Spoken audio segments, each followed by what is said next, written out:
Just a quick note before we start.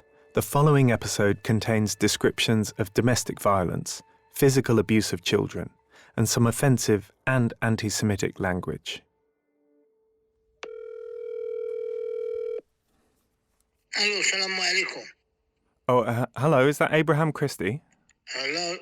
Hello, is that Abraham Christie? Yeah. Hi, I'm a journalist from London, and we're investigating what happened in Hampstead in 2014.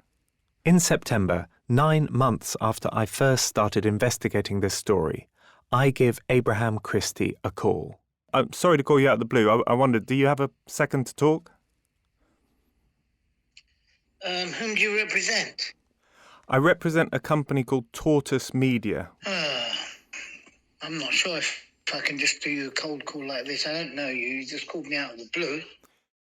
If you think of what happened in Morocco in the summer of 2014, when Ella's children first made their horrific allegations as a crime, then there are really only two witnesses. One is the children's mother, Ella Draper, and the other is her boyfriend, Abraham. I'd already spoken to Ella. Now it was time to speak to him. And look, I knew already that Abraham was an agent of chaos, someone who enjoys causing disruption, someone who can easily flip between the rational and the conspiratorial.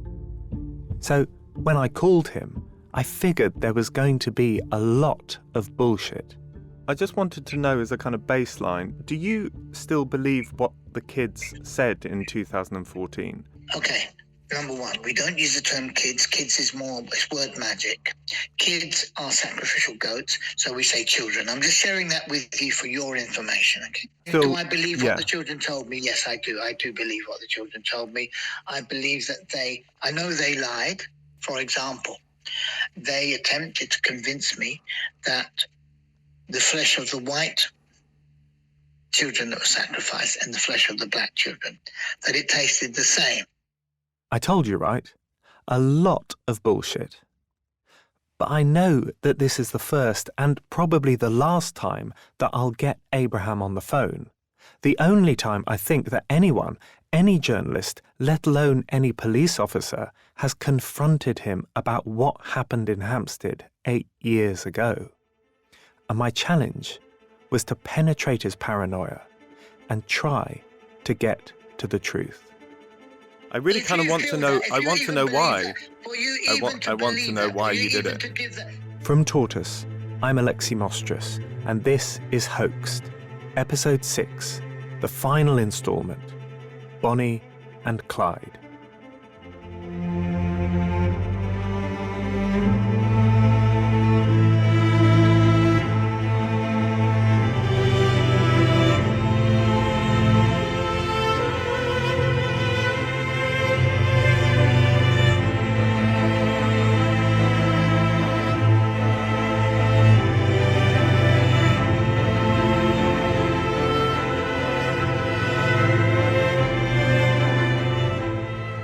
Abraham Christie doesn't just believe in the Hampstead hoax.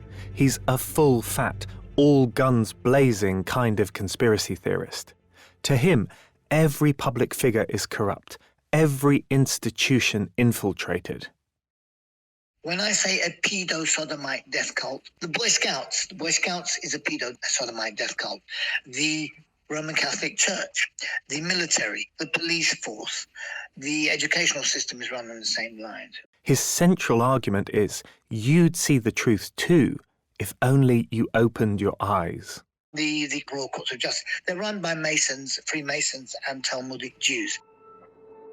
Listening to Abraham feels like putting my head in a beehive, a constant aggressive noise. But actually, what he's saying, it has a lineage, a context.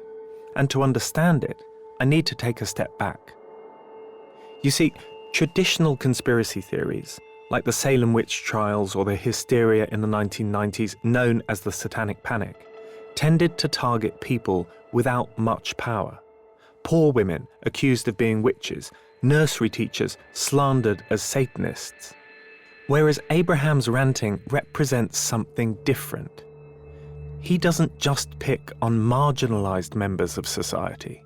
He thinks the whole damn system is corrupt. I'll tell you who else is involved. Tony Blair is involved in the fraud. Who else is involved? Prince Andrew. He is involved in the Hampstead cover-up because his fraud... Abraham's belief in an all-encompassing conspiracy is actually quite a modern phenomenon, something that really emerged in the second decade of the new millennium. These new conspiracies take classic tropes like anti-Semitism and satanic ritual abuse, and they splice them together with more modern fears about a powerful elite controlling all of our lives. To Abraham, Satanism is only part of the story. Because it's all connected. They're all connected. So it's Freemasons. You see, the satanic aspect, as it were, is merely one facet of the overall cult situation. This all reminds me a bit of that evil dinosaur in Jurassic World, the one which was genetically modified to include the most lethal bits of other, less powerful dinosaurs. And the beating heart of these new genetically modified conspiracies is the idea that organised child abuse exists at the highest levels. We know from the QAnon phenomenon that the notion of the ritual abuse and slaughter of children has somehow become a major part of the conspiracist mindset. It's a very peculiar thing, and I wouldn't have predicted it 10 years ago. In fact, I would have bet against it. To gain some insight into Abraham's ramblings, I paid a visit to the Hampstead home of David Aronovich, a broadcaster and a columnist who wrote a book called Voodoo Histories. I've always been interested in why people believe the strange things that they do, not least because I came from a household full of communists who, amongst other things, kind of believed the Russian version of events at one stage in their lives. The notion that the animating elite, the conspiratorial elite, are so wicked that not only do they want to control the world, but they actually want to do the worst thing you can possibly imagine. And the worst thing that modern society can possibly imagine is massive and violent and sexual abuse of children. So the whole kind of thing mixes child abuse, horrible child abuse, with the idea of the conspiracy. So by 2014, when Hampstead emerged, there was this new wave of master conspiracy theories, combining multiple smaller conspiracies with child abuse right at the core. And in the UK, believers were given an almighty boost by a single figure who seemed to vindicate everything they were saying. A name that Abraham and every other conspiracy theorist I spoke to kept bringing up. Jimmy Savile. Jimmy Savile. Prolific sex abuser. Jimmy Savile and Ricky were both coal miners in Rotherham. Jimmy Savile. Former children's entertainer with powerful friend in the British establishment who was exposed as a paedophile after his death. Also alleged involvement. Since the exposure of Jimmy Savile, more and more interest has been revived in the subject of SRA and of cover-ups. And I don't know whether Greece has been reached by this story of this terrible Jimmy Savile, who is not alive anymore, but he has made at least the topic of child sexual abuse topical. That and how he was even part of a satanic ring. This isn't the first time we've heard about Hampstead as it pertains to pedophiles and satanic ritual. The name Jimmy Savile comes up. In late 2012, the news broke that Jimmy Savile, a DJ and television presenter knighted by the Queen and famous across Britain, had abused dozens, if not hundreds, of children. Savile had died the previous year before any of this came out, so he never had to face accusations that he was a serial sex predator. What was even worse was that people in positions of power had covered up Savile's abuse and had ignored his victims. To anyone already minded to believe in conspiracy theories, in cover-ups, in nightmares, Savile was the proof they needed. Jimmy Savile was a victory. That was a victory for anyone who doesn't believe in high-up conspiracies. The Savile case became a lodestar for members of Conspiracy Inc., for people like John Wedger, the former police officer who is a major spreader of the Hampstead hoax.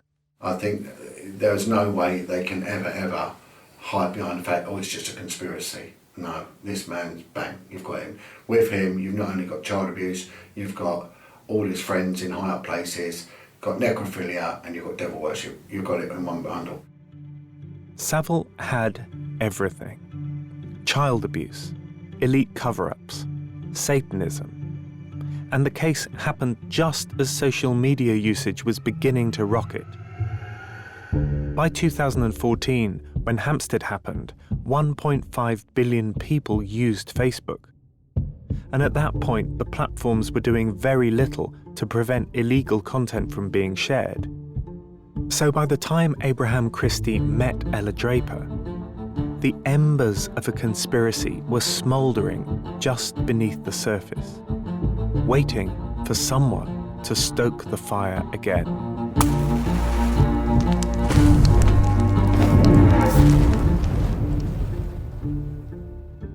When we talk, I feel like Abraham doesn't want to discuss Hampstead, that he wants to control our conversation.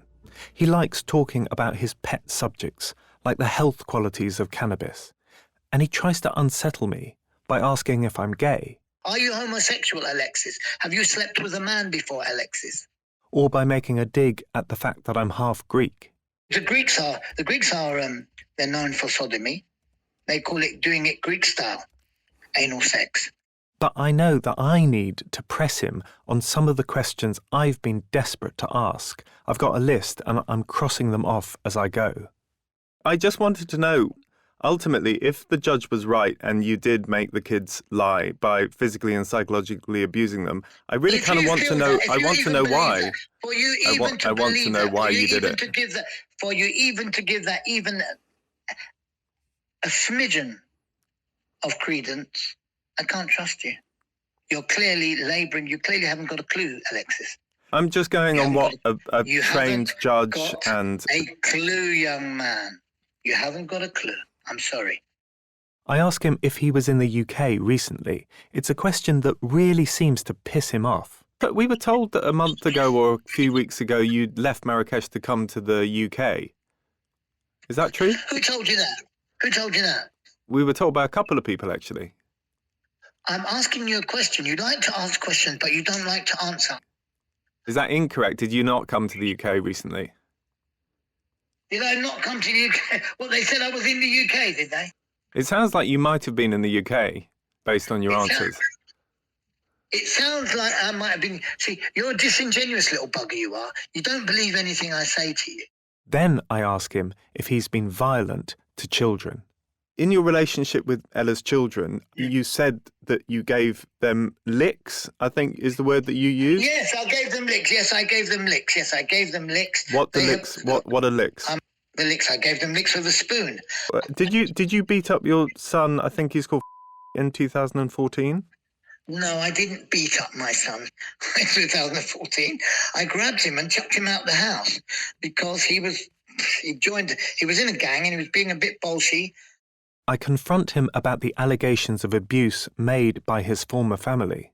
One of the things that kind of troubled me recently was, it was kind of public because it was on your Instagram, was that your stepchildren made pretty serious allegations against you in terms of, they said that you had abused them physically and psychologically, and it sounded quite similar to what the judge said had happened in the Hampstead case.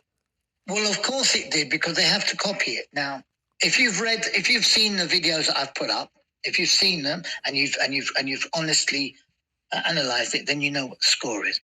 And after all of that, it's clear that Abraham is not sorry for any of it. It's not just Ricky who you and Ella kind of affected quite badly. It's a lot of other parents of the school whose lives were really kind of impacted. And I just wondered whether you had anything to say to them. I would tell them to stop abusing children. I would tell them to show the tattoos. I would tell them that their cult has been exposed. and that sodomizing children does not extend their lives. Abraham won't tell me why he made the kids lie in the summer of 2014. He won't admit that any part of the story is fake. But from his answers, and from what I found out about him, I can make an educated guess. A potent combination of money and love. I'm in the top 10 of hemp seed nutritionists in the world. I was the first one to supply hemp seeds on the shelves of the health food stores in London in 1996. The reason the children spoke, one of the reasons why the case is so rare, is that the children spoke because we have an endocannabinoid system. I mean, this is cutting edge science. Remember how Abraham fed Ella's children hemp smoothies? Well, his claim has always been that they were brainwashed by their abusers, that they suffered from something called trauma-based mind control, a well-established conspiracy theory which accuses powerful people of manipulating the minds of their victims. And guess what Abraham thinks is the only thing capable of releasing a child from this sort of abuse? His own cannabis smoothies. Via the nutrition helped them to overcome the trauma-based mind control programming that they had been subjected to. In June 2014, a month before he went to Morocco with Ella's children, Abraham set up a company called Hampstead Dynamics, selling hemp juice. Ella was a director too. On one of the home videos made by Ella and Abraham of the children just a few weeks later, Ella's young son turns and says into the camera, "When I eat hemp, I feel strong and powerful." In the conspiracy community, lots of people believe that cannabis and hemp can reverse trauma-based mind control. So Abraham had an economic interest in promoting the idea that his hemp smoothies freed the kids from abuse. But I don't think that Abraham would have created this vast paedophile conspiracy just to make money. There must have been another, bigger reason why Abraham did what he did. And I think it's the most significant reason of all. Love. Does Ella ever come and visit you in Marrakesh? Does Ella ever come and visit me? I've seen her. I love her. I've never met a woman like her, and I would never meet a woman like her. Abraham hates pretty much everyone. He's turned on Sabine McNeill and Belinda Mackenzie, accusing them of being spies for MI5. He's fallen out with John Wedger, the former police officer, and other supporters of the Hampstead hoax. He certainly does not like me. You're a cover-up merchant. That's what you are, Alexis. You are attempting to do a cover-up.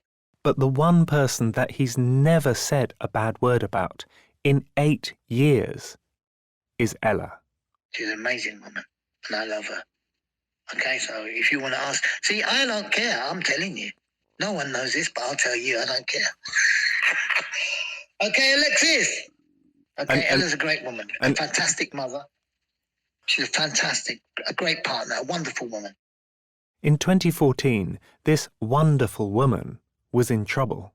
Well, what happened is that Ella I could see what had happened to Ella, that she'd been in court for years and she was getting nowhere. They were just slowly, incrementally sort of like wearing her down and attempting to steal her children from her.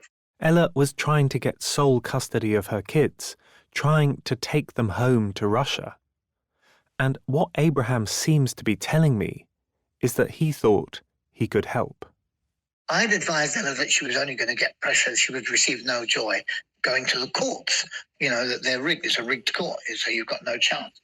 Yeah. And I started to tell her explain about the Freemasons and the rest, but she'd been going to court for 4 years. She'd accustomed to it. But she eventually listened to what I said, and she realized, of course, she was going to get no justice.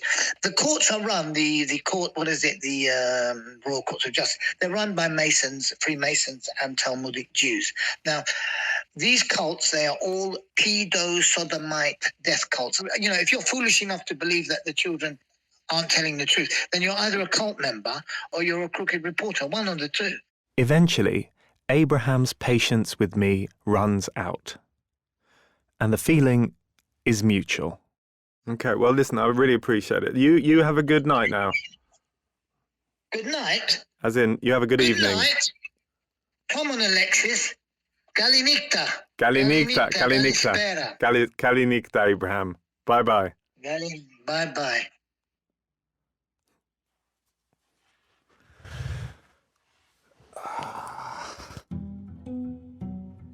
Talking to Abraham was like glimpsing the answers I was seeking through a pane of coloured glass. I could make out their shape, but I couldn't see the detail. I could tell that he still loves Ella, even though he's not living with her anymore, maybe hasn't for years. That he still has feelings for her, that given the chance, he'd do anything for her. But that didn't explain why Ella did what she did, why she let such a violent man so close to her children.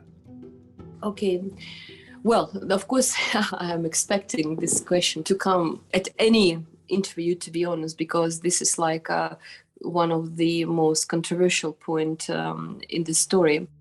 I've thought quite a lot about how to interpret Ella's interview with me.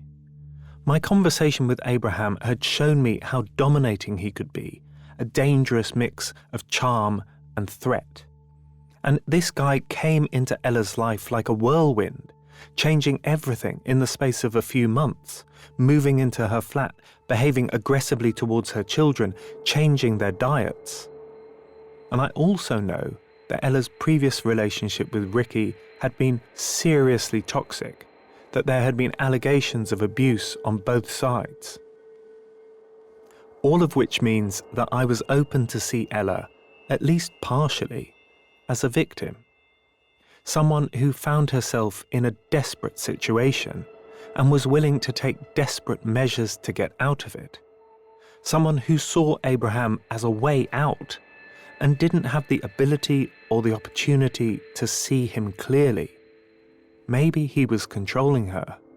Maybe he still is. But it's still really hard to hear her defend Abraham, to play down his abuse. Abraham is not a child abuser. He's not handling himself very well, and he's prone to violence. On the other hand, he means well in a way. He means well, and in regards to handling children, I think he's done his best. We all done our best, but sure. We do our best in our own in certain ways. But of course, to be honest, to be truthful with you, I still have difficult time forgiving Abraham for this behavior. But again, do I have the right to judge? There was one point in Morocco where Abraham seems to have hit Ella's son in the face. And this is how she relays it to me, as basically an accident. There was one incident when he was in the room with my son, and they were talking and they had argument. And that's what Abraham told me. Now, he said that he's kind of like done this kind of thing, but he didn't hit him, but like he's kind of got upset. And he said that at the same time, moved his head and he's caught his head, basically. I think like the top of his head or like around his eye, something like that. So the next thing, I started to have a swollen eye. The more I look into this story, the more I re-examine my interview tapes with Ella and dig back through the court documents, the more this idea of Ella as a passive victim, a character controlled by her partners, disintegrates. There was something in the judgment, the Pofley judgment, that I just wanted to ask you about. She said both children were presenting as and complaining of being hungry at school. This was sort of between 2010 and 2014. Was something going on there that made them be hungry, or what was happening around then? The NCPCC, right, the Child Protection Organization, they received an anonymous phone call from unknown party, saying that that the children been abused by their mother, that I'm not feeding them, I'm holding them outside naked, that the children are going through the rubbish bins and things like that, and a number of other things, just total rubbish. In October 2013, 6 months before Abraham came on the scene, someone reported Ella to the NSPCC, Britain's main child protection charity. They claimed that Ella's children had been left out on the balcony, cold and hungry. This set off a chain of events. Social workers went round to Ella's house, checking her fridge to see if it was properly stocked. They also went to the school, where the teachers relayed their own concerns. That final meeting, I think in January, happened in headmistress' office. And there she was saying that, she heard that the children were underfed and going through the rubbish bin. I confronted her. I said, where have you got this information? She said, I've heard it somewhere. Then she backed off. She said, oh, no, don't worry about it. It just must be like a rumor or something. But she was trying to incriminate me, even at that point, the headmistress. According to legal documents I've seen, the school had raised concerns about the children twice in 2013, long before Abraham came on the scene. And suddenly, all the pieces were beginning to fall into place. I went back to look at Ella's list, the list of 175 names of supposed Satanists. There was the name of the headmistress, the woman who had undermined Ella in front of the social workers. There was the name of the social worker who had recommended that Ricky should be allowed to see the children. There was the name of the person who Ella suspected had called the NSPCC. Even Sam, the Hampstead mum who had annoyed Ella by feeding her children non-vegan food, was there. I genuinely thought that I had been put on the list because of that fateful party. Because of the vegan food thing? Because of the vegan food thing. And then, suddenly, I remember something that Abraham said to me in our bizarre conversation. I didn't know any of the teachers. I didn't know their names. I didn't know any of these characters, but the children told me all about these characters. So if I beat them and made them tell the story, how could I have made them say it if I didn't know any of these characters? I've only known the children for 3 months, remember that. Abraham was right. He couldn't have known more than a handful of people on the list. Ella's first husband, the finance guy who brought her to England, is on the list, accused of being the financial supporter and active member of the cult. Ella split up with him around a decade before Abraham arrived. Putting him on the list doesn't feel impulsive to me. It feels vindictive and calculating. Revenge served cold.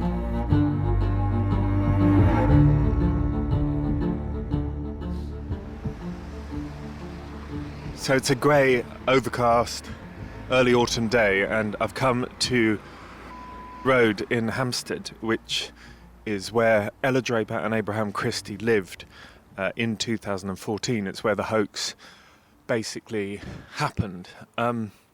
It's actually quite a modest road for Hampstead, by Hampstead standards, but still some really nice houses, BMWs and Mercedes in the drive.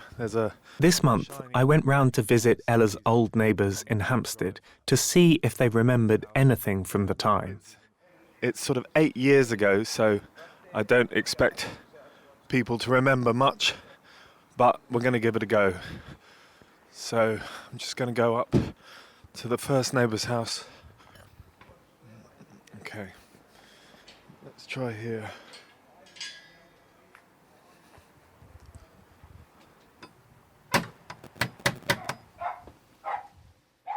I've lived in this house since 1978, so I've seen people come and go.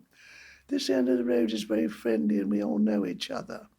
And people have been very helpful to me since I had my operation and so on. This is Suzanne. She lived next door to Ella in 2013 and 2014. She's a linguist and she also used to be a professional singer. I had a job in publishing to do with editing a directory of companies in Europe where I could get days off when I had a concert. Wow. What kind of singing did you do? Classical music. Not much opera because I was a contralto, but recitals and other things. And I did that till I was about 60.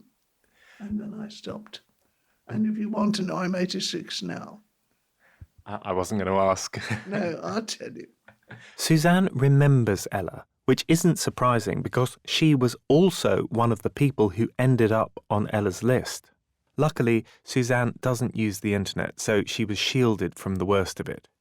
She was spreading rumours that neighbours like me were abusing the children too.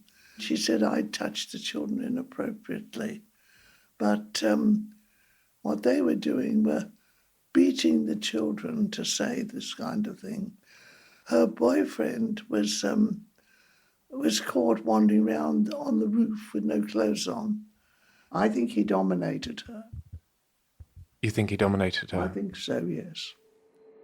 Whether or not Abraham was dominating Ella, it's clear to me that after he came on the scene, she seems to have prioritised him over her children. Do you remember Abraham's stepdaughter, the woman who accused Abraham of abusing her and her siblings years before he got together with Ella? Well, this stepdaughter wrote an email directly to Ella in September 2014, warning her about Abraham. She calls him Aby. Hello, Ella. My name is I'm Aby's so-called daughter. I'm not trying to cause trouble, but I believe you should know the truth about Abraham Christie. I've cross-checked the dates, and Ella would have received this email right at the start of the police investigation, when the children were telling officers that there was a satanic cult. The email is a page long. It's a detailed list of accusations against Abraham, accusing him of pretty horrific violence.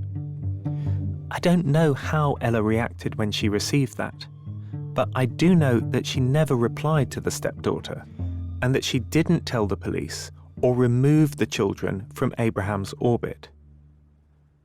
This sense that Ella stands by Abraham through everything is reinforced by the police interviews with the children, when they tell officers that Ella was there when Abraham kicked them.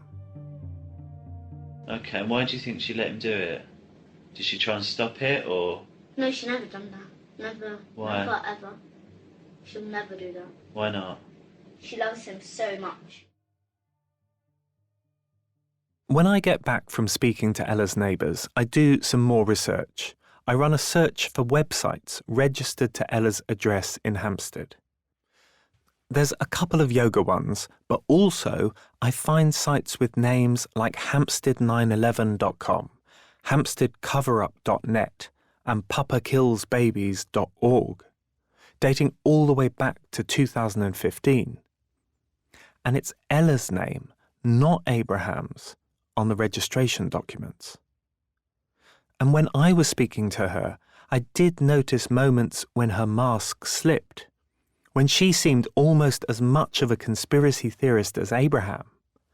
Our first conversation happened on the day Russia invaded Ukraine in February 2022.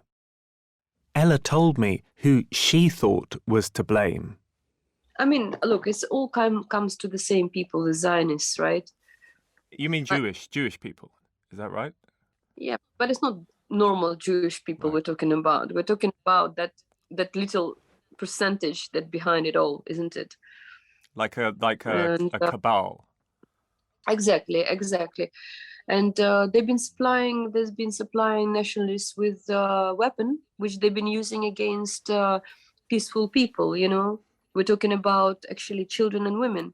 It's all parts of the same plan, isn't it? To kill the economy of the world, to destabilize the world, really, and to eventually enslave everybody, isn't it? Like Bonnie and Clyde, Ella and Abraham seem to exist as two parts of the same entity. I don't think you can define one without the other. They seem to have been swept up in each other's extremism, the sort of couple who generally don't give a shit about anything or anyone else. A few days before this podcast comes out, I tried to call Ella one more time. We're going to give Ella Draper a call on your phone because she'll probably recognize my number.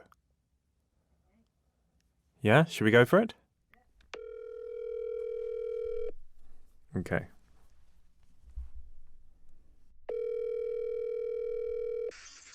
Hello.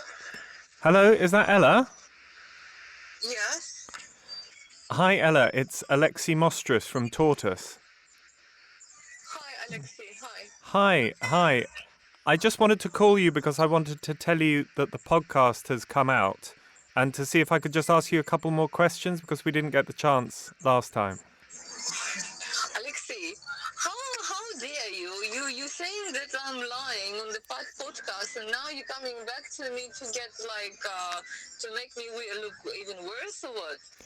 I just wanted to get your answers to a couple of questions that I had. Ella, I think people would really like to know why you helped Abraham make your children lie about the hoax. Oh, she's gone.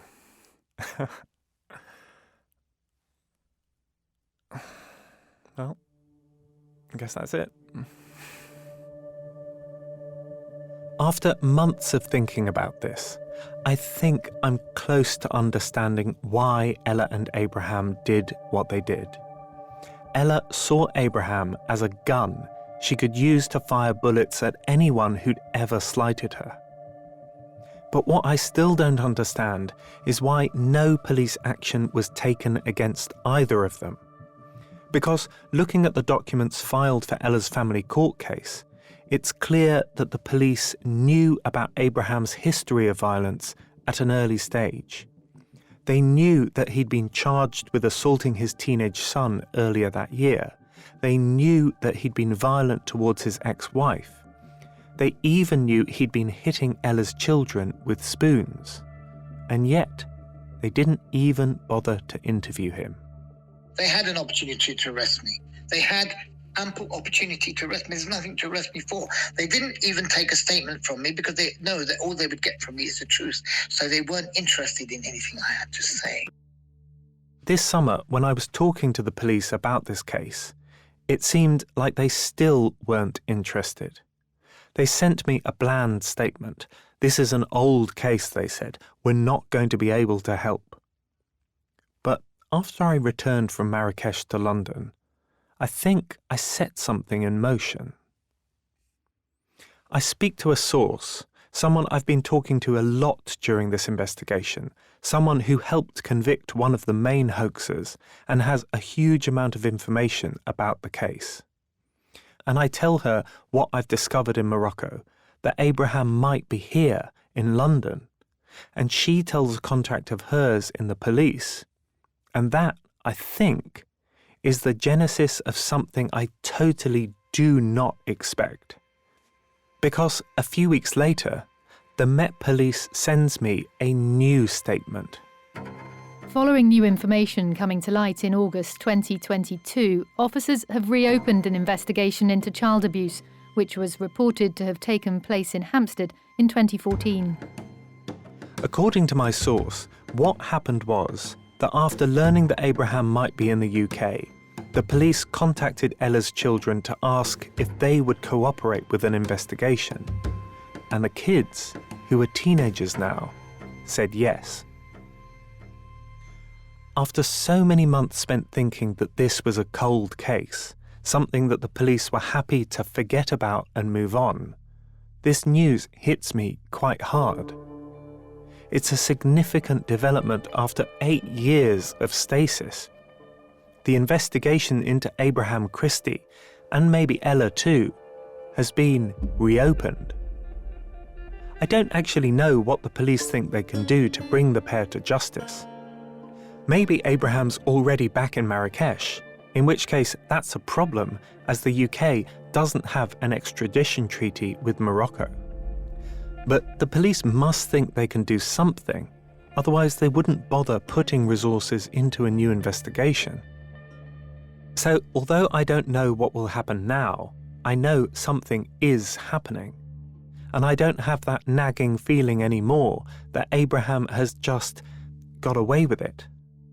Instagram has also taken down Abraham's account after I sent them evidence of what he'd been posting, evil messages accusing Ricky of being a paedophile, videos showing the children's faces. So that just leaves Ella. She's quite isolated now. I think I've tracked her down to a place called San Roque in Cadiz, a region in southern Spain. She's still pushing out her lies, still working with conspiracy theorists, still asking for funds to mount a legal appeal against the Hampstead cover-up. And she still has some followers left. Now, this is for the attention of Alexi Mostrous, the English barrister, former journalist for the Tortoise magazine and Guardian newspaper, and now a host of the Hampstead, London, satanic ritual child abuse case.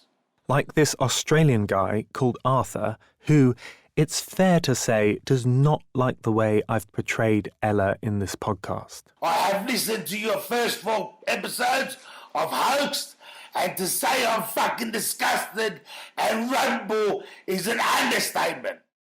And you only have to read some of our reviews of our podcast, calling me a paedophile protector and worse, to know that for some people, this story will always be true. But fewer and fewer people seem to be listening to Ella herself. Her power seems to be fading away. A few days before we published this episode, I phoned Karen, the novelist from Canada who mounted the fight back against the hoaxers. Karen spent time with Ella's children fairly recently. They're now teenagers, living under different names. The daughter is turning 18 next year, and I want to know how they're doing. They seem to me like incredibly well-adjusted considering what they had been through. They were very, very attached to their dad. They were very bright and curious and interesting kids to talk to. And what struck me about them most was exactly how normal they were and how anyone who didn't know what had happened to them might not be able to tell from the outside. And they seemed to be just happy, normal kids. 8 years ago, these 2 children were at the centre of a very private trauma, which was transformed into a very public conspiracy theory. And in all those lies about Satanism, their real abuse was overlooked, abuse at the hands of Abraham and their own mother. But the children have adapted. They've gotten on with their lives. They're doing okay. And now, finally, they may be able to see justice for all they had to endure. And ultimately, in this crazy story, that's what matters.